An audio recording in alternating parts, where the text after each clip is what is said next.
The world is evolving at a faster pace than ever before, and as we begin the path to recovery after worldwide disruption, this podcast explores how design industries can adapt to changing expectations and create a better future for both their businesses and consumers.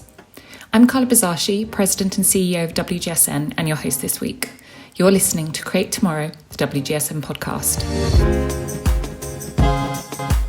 This week, I speak to Nanushka Founder Sandor and Peter Baldaszti, the company's co-owner and CEO.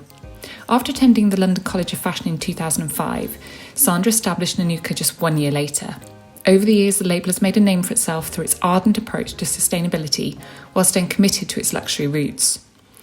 Over the course of the conversation, I asked them about the changing consumer relationship with sustainable fashion, how they challenge suppliers to truly deliver sustainable solutions, how a year in lockdown has evolved their approach to working with their employees, and how to manage the growth of a business while maintaining that family ethos they had established from the start. I really enjoyed the conversation, and particularly the frankness and the openness with which Sandra and Peter spoke to me. So let's not waste any more time and jump straight into the conversation.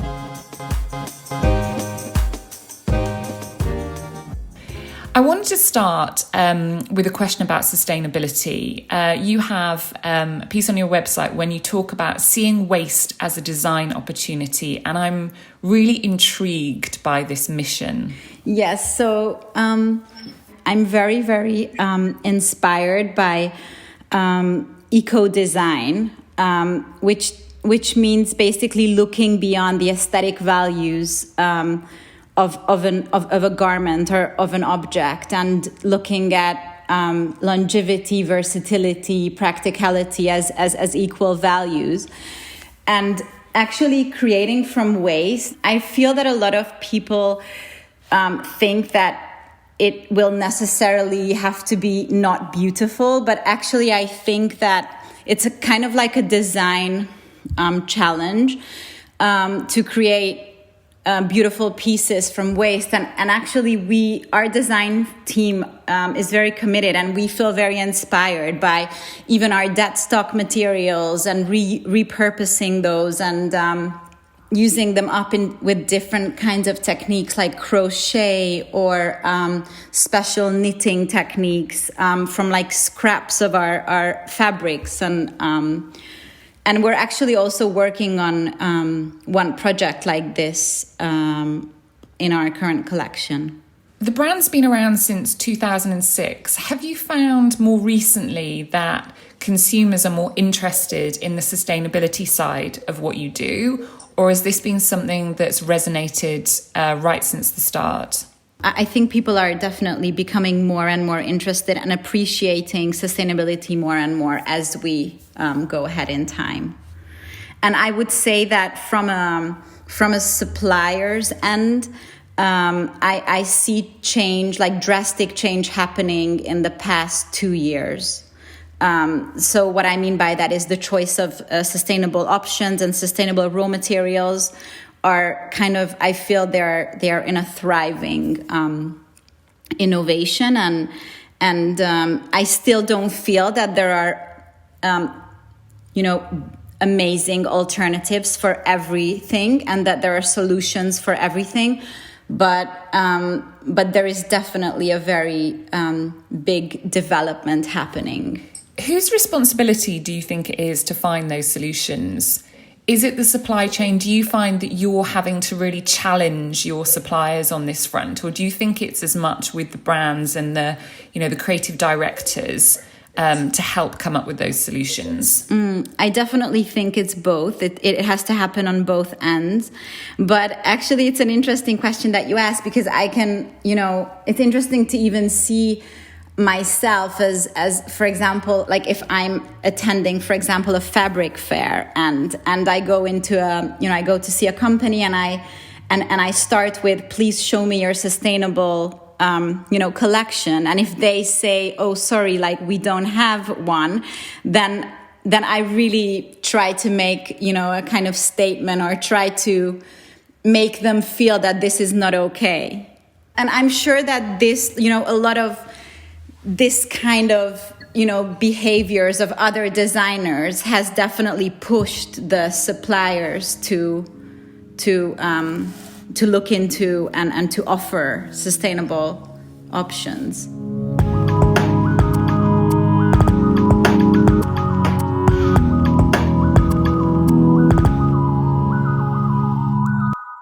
Peter, can I come to you? So as CEO, you're obviously always balancing the financial impact of the cost of the products you're creating with what you're able to sell them for. I hear so much from other CEOs that this is a problem when it comes to sustainability, that the investment is going to take much longer to pay off. How have you grappled with this and made that a very successful part of the business? I would argue with that up to a certain extent, because according to our experience, to work with sustainable materials, it is not necessarily more expensive than working with not sustainable materials. So I think that's the bottom line. But I think we have to take a step back and look into the fact that Nanushka has embarked on its sustainability journey 4 years ago. So it's not something completely new for us. When I joined the business to be Sandra's partner with our investor, we have created a new strategy for the company and sustainability. Sustainability has always been part of Nanushka, but it wasn't a key pillar. But 4 years ago, we decided that we start investing in the field of sustainability. We build a team. We build out the skills, the capabilities, the supplier network that you need to actually move to a more sustainable operation, and at the same time make the business feasible and financially sound. And the reason why we are in this position is because we have been doing this for 4 years now, and we don't try to turn things around under a few weeks or a few seasons. It's a long-term play, and even after 4 years, I can say that we are in the very beginning of our sustainability journey. So there's still a lot more to do and learn, but we have some tangible results, established network of suppliers, best practices, an established team of sustainability experts. And if you have that, if you start investing in that on time, then you can actually make it work. But I don't see sustainability as a competitive advantage for Nanushka, not even on the short or midterm. It's going to be a commodity. It's going to be the baseline. You either do it or you will be out of business very soon, either because we destroy our planet or because your customers will just, not buy your products. I think that is fascinating. I think so many brands at the moment are going to do it because they think it will be a competitive advantage. But the belief that this is commodity and it is something that you have to do, which really comes across from both of you, I think is really powerful. It's a really powerful message, and one that the rest of the fashion industry, and not just fashion actually, need to really be waking up for.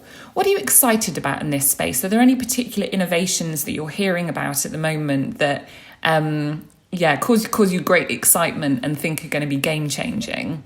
Well, what I am the most excited about is the fact that our company and our group of companies, because Nanushka is now part of the Vanguard's group, our group is now working on actually creating an innovation lab, an innovation center for working on innovating materials, but not just materials, also processes and figuring out new ways of creating products and using waste and managing obsolescence. And so that's one of my favorite projects at the moment. I think companies at this size haven't really had the chance to experiment that much. So this is something that we are working on now.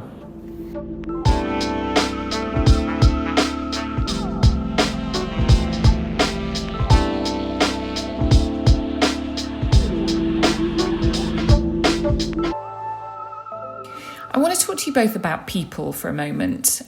We've all lived through a very strange year, well, more than a year now, And I know lots of companies are grappling with how they keep their employees engaged. So are there any tactics that you've used in the past or you imagine you will be using in the future to ensure that you have a workforce that is inspired to show up and do their very best creative work every day?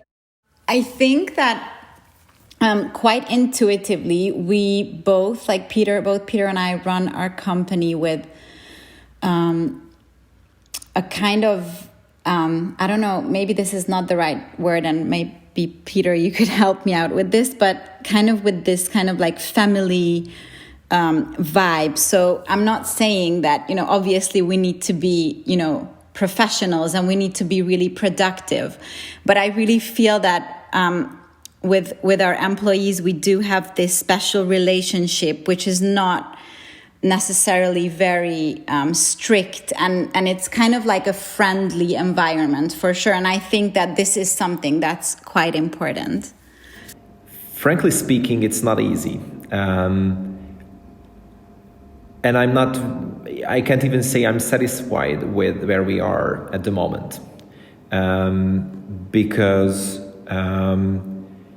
first of all, Sandra is right saying that the company has a family attitude towards our people. On one hand, on the other hand, due to the quick growth of the company, while a few months or even 2 years ago, we were able to invite our team to our apartment and have a drink after a long week there. Now the company has 186 employees globally, and it's pretty much not possible anymore. So we are inevitably losing the family attitude a bit. And what can replace the family attitude and the family approach is something that we're trying to figure out.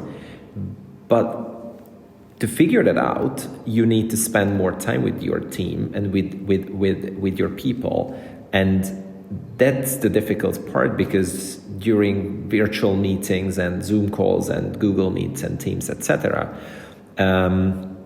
it's getting more and more difficult. And I think why I'm saying that I'm not satisfied with where we are today is that we barely have FaceTime with these people. We barely spend time together in one space, in one room, in one environment where we can actually kind of build and maintain that personal relationship.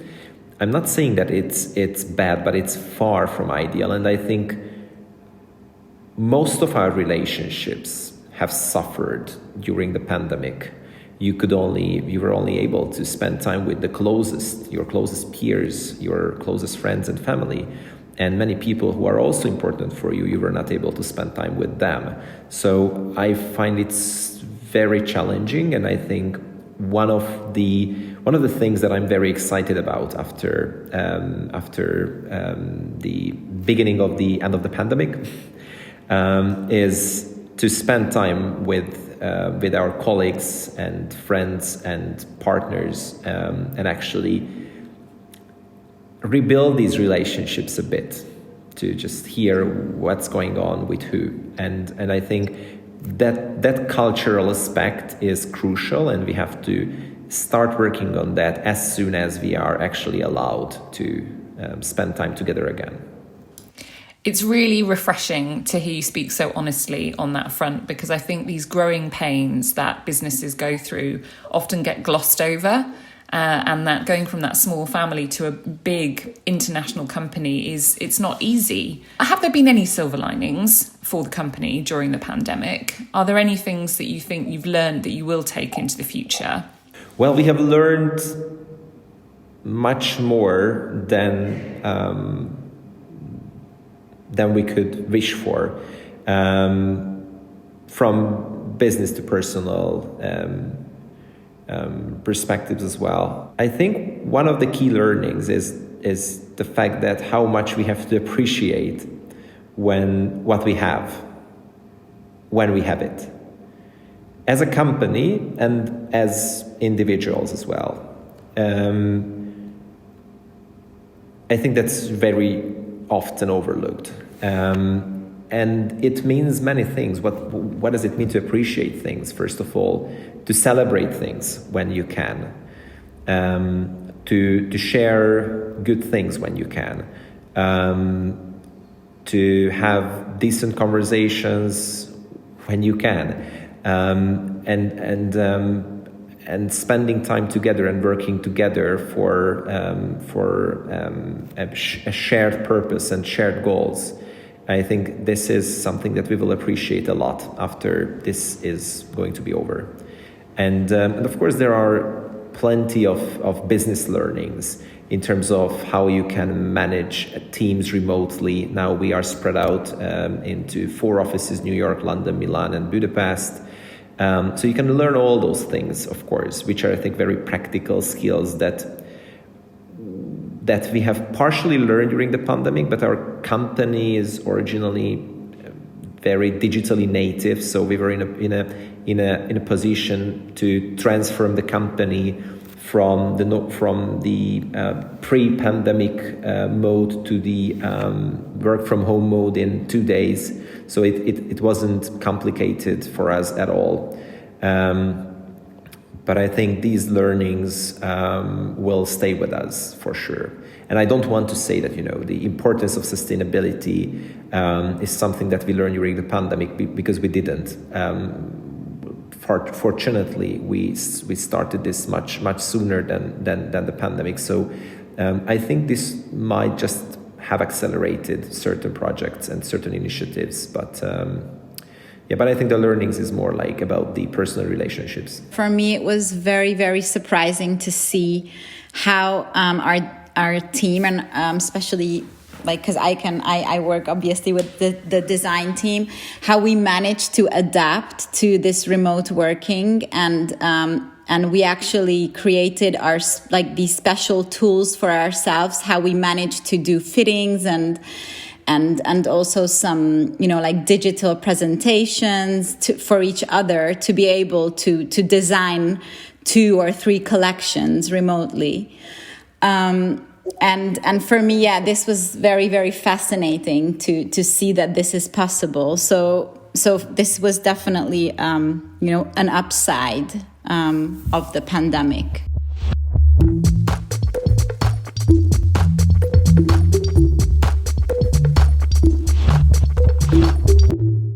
Right, Sandra, let's talk fashion now.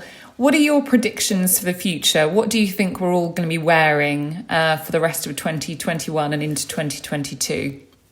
Wow, that's a big one. But actually, I think that functionality and practicality will be very, very important to everyone. And just the fact that we've been so comfortable, probably, I assume everyone has been comfortably dressed in the past year. I think that people won't be easily giving up from that comfort. So that element will definitely influence fashion even more. But then on the other hand, obviously, we would love to express ourselves and all aspects of our personality much more than how we used to do that. So that will also bring a lot of very statement and boldness, I think, to fashion. I think there are various competing theories about what comes after the pandemic. So I very much expect people to be out and about, potentially much more than they did pre-pandemic. Obviously, it will find its balance. But I think the next year and a half, 2 years will be very intense. And I think fashion will also be most likely more expressive, bolder, and potentially dressing up will actually be relevant again. After wearing sweatpants and sweatshirts for a year, I think people just want to wear some proper clothes, and I think that will definitely be part of the near future. I love your optimism. It's so nice when we're still in these very uncertain times to hear a voice of optimism. I think we all should be really kind of holding on to that at the moment, and we all have a part to play right on that front. I'm interested, you're selling into so many different countries now. When you're thinking about your collections, are you designing for different age groups, different geographies, or do you have a very kind of set idea of the Nanushka consumer? Obviously, we try to look at, different aspects and geographical aspects, definitely commercial aspects. But actually, I just think our whole approach to fashion is quite universal in a way, and it's very inclusive as well. And actually, also like just to talk about, like gender inclusiveness as well. Like we've introduced our symbol collection and also an eyewear collection, which is fully a unisex collection. And actually, I just feel that we are very affected, and we really believe in like gender fluid, in the gender fluid approach, and I really love to kind of work on both genders elements and being inspired by both genders elements and included in both collections, whether it's the men's or the women's, and kind of like playing with those across both collections. I'm conscious we are running out of time, so I've just got a few more kind of quick fire questions that I'd love to throw in here at the end. Diversity has been a huge topic over the last year, rightly so. Maybe one of the silver linings of the pandemic, actually, that voices that perhaps hadn't been heard really are being. How are you tackling that within your organisation? And also, what do you think the fashion industry at large should be doing on this topic of diversity? Diversity and inclusivity is very important for Nanushka, and it was very important in our creation of our spaces and also our stores. We really want people to feel comfortable and to enter our stores. When they enter our stores, to feel, at home and at ease. And we really want everyone to feel that energy and that kind of sense of belonging and community feeling. And also, what I would talk about is that we have this special program, which we call the Design for Life Mentorship Program, to help young people from POC backgrounds. And actually the winners of this first program will be starting around May, their internship in Budapest with the design team. And actually the design winner is from India, and the print design category winner is Asian American from Seattle. And we're really, really looking forward to have them here and to work together. Finally, I wanted to talk about you have gone into ceramics, so not just a fashion label at the moment. That's something we're seeing elsewhere in the industry as well. Do you think for fashion brands to survive in this day and age, they need to have multiple different product lines? You've got eyewear and things like that as well. Was that very much a commercial-based decision, or was it just kind of born out of passion within the company? It was definitely both, actually, but passion was a very important aspect of it too. Although we have a lot of other, like future plans, which we're very passionate about. But if it's not validated by business aspects, then we decide to postpone that, for example. So it's definitely merging the two aspects. I'm not sure that, and maybe Peter is better with that, or he can see that better, that, does a fashion brand need to definitely become a lifestyle brand in order to succeed? I'm not sure about that, but I just feel that the way we can express our universe, more effectively and in a very, diverse way, I really need more platforms and more forums for that. And I just see these special projects and special launches as platforms for that expression. Well, Nanushka is part of what we define as the new luxury movement.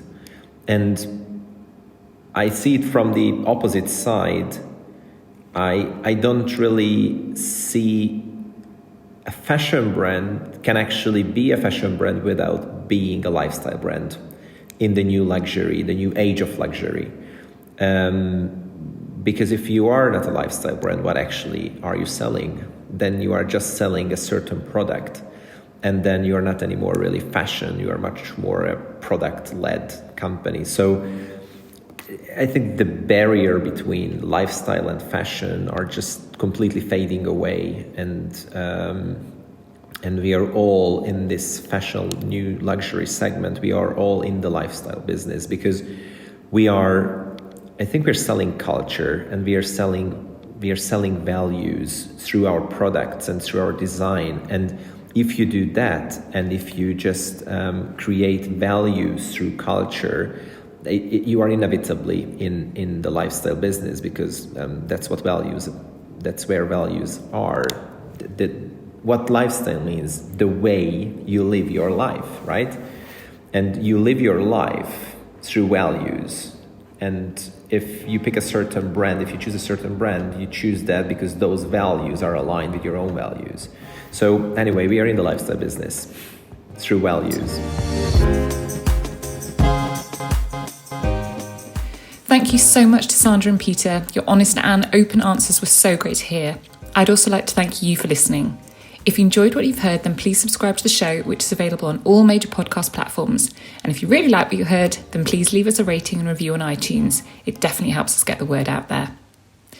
If you're interested in what we've been talking about today, then please head over to WGSN.com to find out how you can get access to all of our insight and analysis. We're constantly publishing new content around how we can design a better, brighter future for our industry. You'll find reports covering sustainability and innovation on our fashion platform, where recent topics include denim eco-washes, apparel packaging, and the push to circularity with polyester. Thanks again to our guests, Sandra and Peter, and I'd also like to thank our podcast producers, Roland Bodenham and Bethan Ryder, and thank you again for listening. Until next time, keep well and healthy, and we'll see you then.